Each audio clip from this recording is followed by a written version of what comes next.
Welcome to a new Groovetude video. Today we're going to be looking at an original piano composition that features a few rhythmic concepts based on an odd-numbered hand pattern.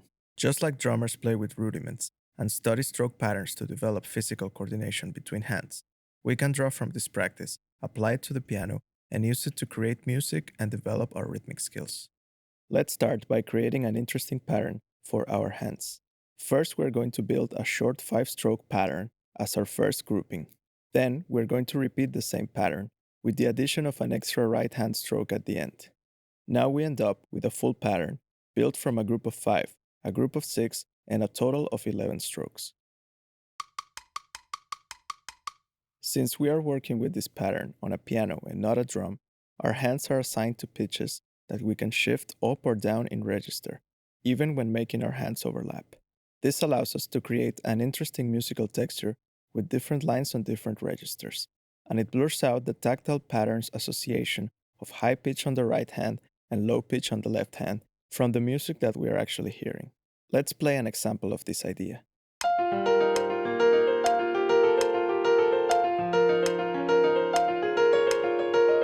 Here we can notice how our hands are still playing the pattern, but without the score it would be impossible to tell which hand is playing which pitches.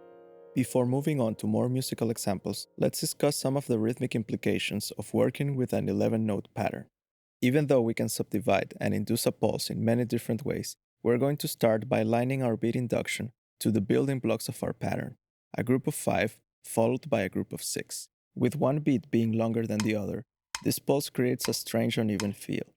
We're going to try to make it a little more familiar and create a groove by drawing from one of the most common rhythmic patterns ever used, the tresillo. This popular pattern is made from groups of 3, 3, and 2 subdivisions, played over a steady pulse in groups of 4 subdivisions, spanning over a total length of 8 subdivisions.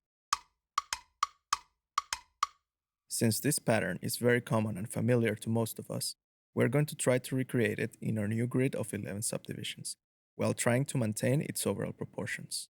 We are now left with a pattern made of 4, 4, and 3 subdivision groups, played over one beat of 5 subdivisions and another of 6 subdivisions.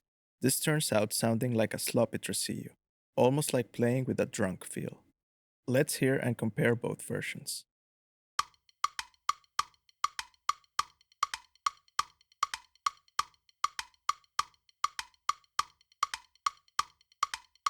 Okay, now that we got through some of the rhythmic implications of playing with this uneven pulse, let's move to the piano and try some musical examples with our pattern.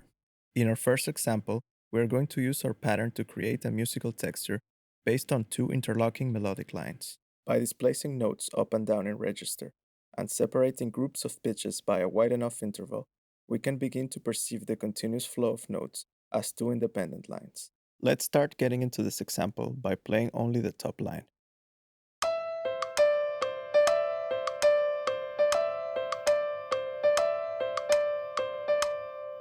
Now let's hear the bottom line before playing the full texture. Let's not forget that these lines are based on our hand pattern, and therefore some of the notes in this line are played by the right hand.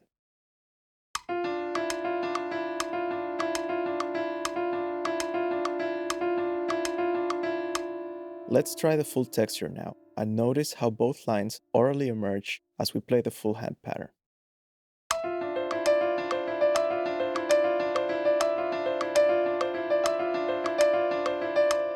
In order to keep developing this music, we are going to take this concept of creating individual melodic lines and apply more layers of it. Let's start by creating some kind of bass movement in the lower register. Since the texture is already filled by a continuous stream of notes that keeps our hands busy, we're going to have to sacrifice some notes from one of our lines when shifting them down to the bass register. With the bass being a strong point of gravity, we might sometimes want to hear it on a strong downbeat. In this case, we're going to have to modify the shape of the pattern in order to move that low bass note to our first downbeat. Let's double that first bass note with an octave below and try playing the example.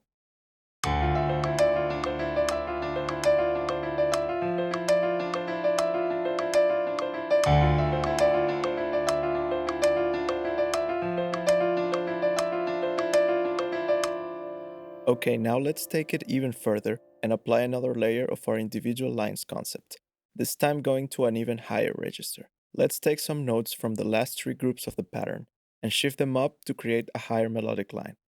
This time we choose to modify the hand pattern and try to preserve some continuity in the second highest line, while also being conscious of the interval's width and its playability. We are also moving a few notes on the lower register to create a bit of propulsion towards the bass note on the first beat. Another condition we are using to create this new high melodic line is the duration of each note measured in terms of subdivisions. Here we can see that the line is spaced in groups of 6. Keeping this equal duration space between the notes helps the line to stand out and not get lost in the texture. Let's move the score to the next couple measures and try to continue this line a bit further. Here we are also trying to preserve the second highest line as much as possible, but we have to give up one of its note positions in favor of the new top line. With this last note, we are already pushing the alterations of the pattern to its limits. Shifting more notes to more lines will make other layers lose independence and the texture too convoluted. With this quick recap of all our layers, we can now move on to playing the whole example, while paying attention to notes on each register standing out as independent melodic lines.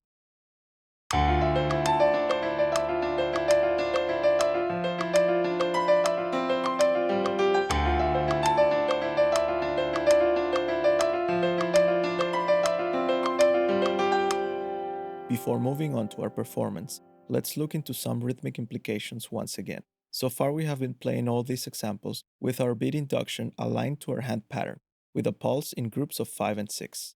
However, all this music is purposely composed in 4-bar sections in order to allow for another rhythmic interpretation of the whole piece. This new rhythmic perspective is based on setting our beat induction to a standard quarter note pulse, dividing all our beats in groups of 4 subdivisions. Now we are playing our patterns in groups of 5 and 6 over our new pulse 4 times until the first downbeats line up again. Even though we are playing exactly the same notes, playing the music from this perspective is a completely different experience that requires relearning the intention of what we are playing. Reinterpreting the piece this way is an experiment that helps us develop rhythmic skills focused in gaining control over our beat induction. Let's try our example with this new pulse.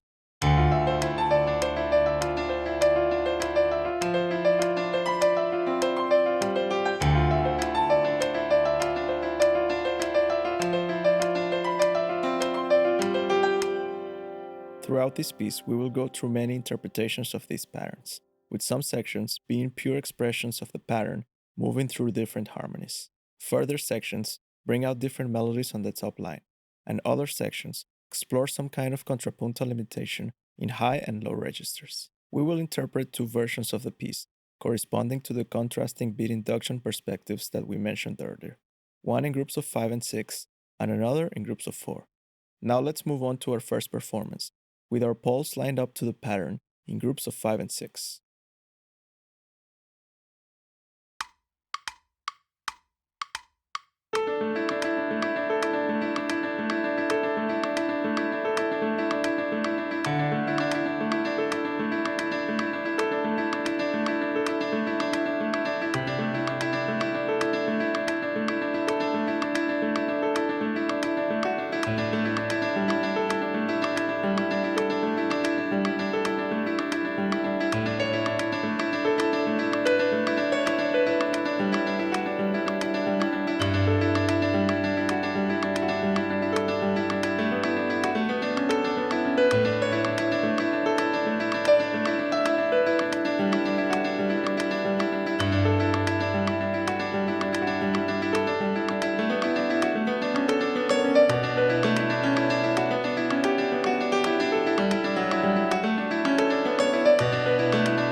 Okay, now we're going to perform the piece again from our second beat induction perspective, the quarter note pulse.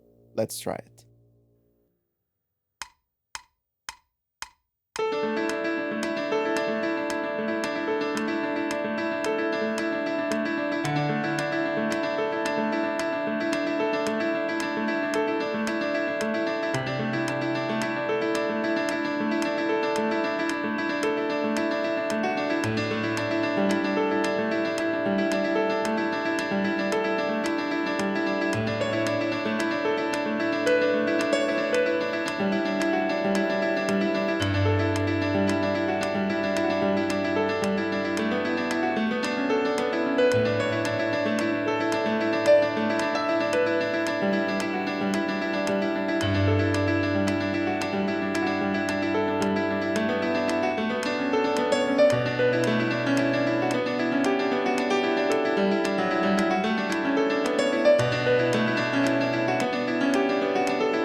I hope you have enjoyed these contrasting perspectives on the same piece of music.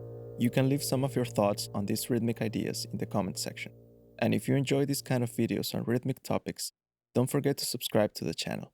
Thank you for watching.